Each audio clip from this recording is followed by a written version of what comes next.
Before you start your Yellowtech IXM microphone for the very first time, make sure that you charge it at least 4 hours. You can do that with the provided USB cable in combination with the wall charger, car adapter or with your computer. While charging, the battery LED will flash very slowly in yellow.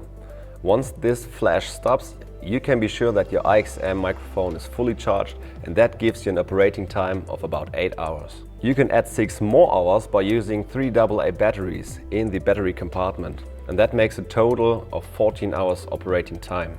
But make sure that you use high quality batteries and don't leave them inside the IXM if you don't use it for a longer period of time, because they probably leak. You can select your preferred power source by using the IXM User or IXM Admin software. The battery life might be a little bit less due to very cold temperatures or other external conditions.